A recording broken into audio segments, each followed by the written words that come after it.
What's up, guys? Thanks as always for supporting the show. It would mean a lot to me if you would take a second to scroll down and hit that subscribe button so you don't miss any more of our videos.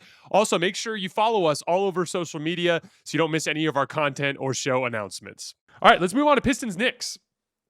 Kind of similar to the first game where the Pistons just controlled things throughout, but the Knicks came on strong late. Just this time, the Knicks came on strong at the very end of the game instead of the early fourth quarter. Jalen Brunson did some surgical shot making and some surgical playmaking, got the game tied, and the game came down to a pretty open Dennis Schroeder pull-up three against Jalen Brunson, and then a Mikal Bridges pretty open catch-and-shoot three, although it was moving. It was wide open, but it was a little bit higher difficulty because he was kind of moving aggressively towards his left. But Dennis made his. Mikal missed his, and that was the difference in the game. The Pistons tied the series. Cade Cunningham has his first huge playoff game of his young career. I thought the story of his original rhythm that he built in the early part of the game was his transition pushes. He has this ability to finish while going full speed with either hand. A lot of guys have to slow down and they'll go to Euro steps or they'll jump up to try to elevate.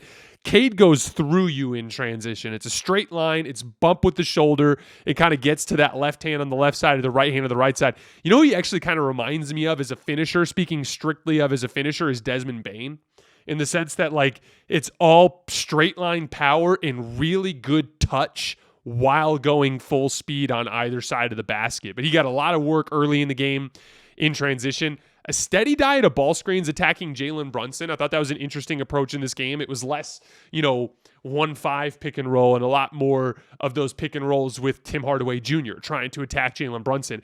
I thought Tim Hardaway Jr. set awesome screens. This is like such an important part of playoff intensity. You can get away with a lot more, especially if your feet are set. Like if your feet are set, they'll let you lean. They'll let you bring those forearms in. They'll let you chuck somebody pretty good. As long as you're in position, as long as you're not moving around or like standing in a 4-foot wide stance or something like that, you can get away with a lot of contact on your screens. And Tim was just setting great screens for OG. And then the scheme there that the Knicks are going to run and that most teams run when teams try to attack a small guard is a classic hedge and recover, right? So Jalen Brunson is throwing his body out as a hedge, and the next step in beating that coverage is as Tim Hardaway's setting a good solid screen on OG, Cade's got to get over the top of that hedge, because if he does, he can turn the corner, and there's an opening there before OG can recover from the screen for little mid-range jump shots, for him to get downhill and to get into the teeth of the defense. A lot of success attacking Jalen Brunson in ball screens, beating his hedges with some quality screens from Tim Hardaway Jr. A lot of semi-transition attacks. This is where Cade was getting his one-on-one success against OG. When he had the semi-transition, all that is to me is a typical transition possession is, a 2-on-1, a 3-on-2, everyone's sprinting full speed. Semi-transition is like guys are kind of back, but they're not really set. The defense is still a little bit on their heels, but it's usually more of like a 5-on-5 or a 5-on-4 just before the defense is completely set. And in those situations, OG Anunoby's got his weight more backwards. He's a little bit more on his heels, which neutralizes some of his physicality. And so that's where Cade can kind of stare him down as he's on his heels, hit him with the quick crossover dribble. Now he's able to beat him to the spot and initiate the contact, allowing him to leverage his strength a little bit more to get easier finishes around the basket. That big late lob to Jalen Duren, I thought this was a really I thought this was a really fascinating play. Sorry, it's been a long couple of days. So obviously at the end of the game, Cade looks tired. Quite a bit of action being run for Dennis Schroeder down the stretch, which we're going to talk about in a minute. But there was a huge play late in the game where Cade generates a wide open lob dunk for Jalen Duren. And I thought it was just a really smart example, a really good example, I should say, of why it's so important to take the time to set your spacing up properly before you run action. So in this case, they have Cade coming off of the ball screen towards his right hand so that Duren is rolling to the left. But they have an occupied corner. In this case, Malik Beasley in the left corner. Mikal Bridges is the guy who typically would be the low man there. And what they did is right as Cade was coming off the action, they had Malik relocate from the left corner up to the wing aggressively as though he was going to shoot. So what that did is it put Mikal Bridges in a really tough spot in terms of his decision-making. All game long, the Knicks were putting 2 on the ball in those Cade ball screens when they could, especially with the 5-man was involved, right? They were doing it as well with Brunson. But with that 5-man, as Cade comes off and he has 2 on the ball, that means the roller gets behind, right? Jalen Duren gets behind the ball screen defender, right? In that situation, the lob is open unless you tag the roller from the low man. The low man in that situation, since Cade is dribbling towards his right, towards the right corner, towards the right wing area, in that situation, technically the low man is Mikal Bridges. It's his job to come over and step in front of Jalen Duren. But because it's Malik Beasley over there, such a great shooter, and because they relocate him out of the corner up to the left wing, Mikal Bridges' natural instinct is to follow the shooter as he's relocating. And so that basically neutralized or removed the low man from the equation. What happens when there's no low man and there's 2 on the ball with Cade? He doesn't need to make some tough shot. He doesn't need to beat someone off the dribble. He just got to go like this and just throw an easy lob pass up in the air for a dunk for Jalen Duren. Really, really smart action at the end of the play, or at the end of the game. And just a great example of why it's so important to set your spacing up properly. There's a lot of margin in basketball games.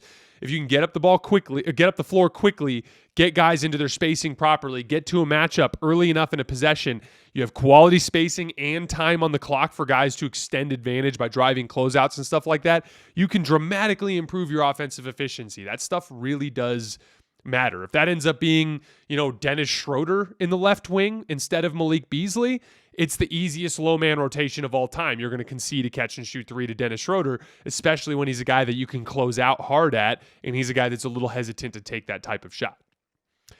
All the stuff that Cade was succeeding with today is the same kind of stuff that allowed Cade to be successful versus the Knicks throughout the entire regular season.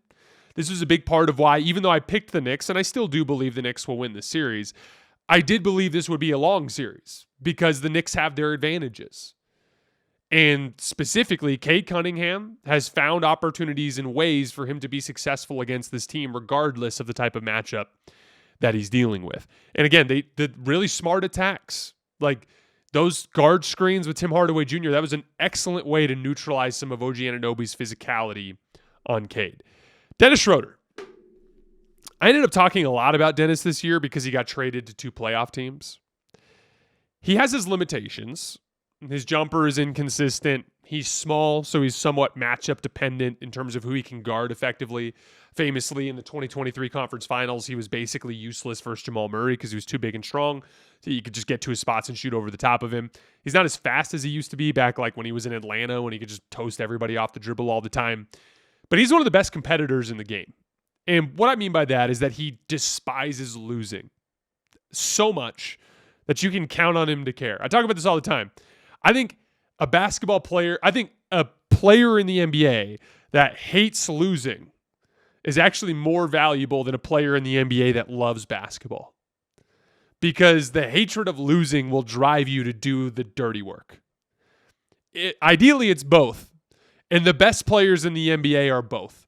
The Stephs, the Jokic's, the LeBrons, the guys that have run this league over the course of the last decade, these are guys that hate losing and love basketball. But Dennis Schroeder is a classic example of one of those dudes that despises losing. He has this competitive motor, his fight, his willingness to battle his ass off against Brunson every minute is on the floor. The ability to be confident in a big moment, that all comes back to Dennis Schroeder's unrelenting competitive nature. And it was a reason why I loved rooting for him when he was with the Lakers. It's why I told Warriors fans that you guys would like him. He just didn't get to stay there long enough and he had to be trade filler. And I told Pistons fans right after the deal, like, if you need a backup guard to be your Jaden Ivey temporarily, you can't do any better than Dennis Schroeder as an option in that spot. And like, I thought JB Bickerstaff closes with him instead of Asar Thompson, which I thought was smart. He's very good at making Brunson work hard for his shots, and he has a little bit higher floor as an off-ball player on offense. And he's a guy who can run action late in the game. So Cade runs out of gas late in the game, and the Pistons needed a bucket. And, Dennis had a miss on a different shot. It was like a little mid-range pull-up that he missed. But he went right at Brunson on that final possession, and it was a ball screen. He gets Tobias Harris on him, and he brings Brunson back into the screen again. And Brunson really did not want to switch back out on Dennis. And so on that second switch, Brunson was hanging just a step too far back, and Dennis just confidently stepped into that shot. A huge shot in a huge moment in that game, especially when Cade Cunningham's on the floor, and he just stuck it. It was a big-time shot, and it ended up literally being the difference in the game. We haven't even talked about the Pistons' defense yet, and I thought their defense was fantastic all night. They were flying around in rotation, closing up openings after putting 2 on the ball against Brunson. They did an excellent job rotating to Cat to take away his easy pick and pop and spot up opportunities. They really controlled Cat all night. He generated 16 points on one-on-ones, meaning post-ups and ISOs in game 1. He generated just 4 tonight. That's a huge difference from game 1. He didn't even log a single ISO possession after logging 7 ISOs in game 1, which I thought was interesting. I want to dig a little bit into the film and try to see where those opportunities were missing from game 1. That'll be something we'll take a look at tomorrow. But yeah, they controlled Cat all night. The Pistons did get some help. OG Anunoby and Mikal Bridges missed some wide open looks, like absolutely unguarded looks, especially open like early in the game. New York generated 7 completely unguarded catch and shoot jump shots for Mikal Bridges and OG Anunoby, and they made just 2 of them. And one of them was a 2-pointer. So like if you generate 7 unguarded catch and shoot jump shots for Mikal and OG, you're hoping to get 12 points out of that, not 5. And that ends up being literally the difference in the game tonight. Like most of the adjustments for New York basically just involve their guys playing better. Like Cat's got to play better. Mikal Bridges got 2 great looks down the stretch, one on the right wing and one at the top of the key. Both of them he left way short. They need him to knock those shots down. OG Anunoby missing wide open corner threes, not bringing the scoring pop that he brought down the tail end of the season. Like there's always this desire that I've seen since I started covering the league to come up with like some magical solution. This is what we can do, this X's and O's thing that's going to solve all of our problems. And it's like, you can try a different matchup here or there. You can try running a different action here or there. But because in the NBA playoffs, everyone does so much more switching and all the actions are scouted, it really just comes down to your dudes have to play up to their capability. And right now, Mikal Bridges, OG Anunoby, and Karl-Anthony Towns are not meeting the moment the way that even some of these Detroit Pistons role players are.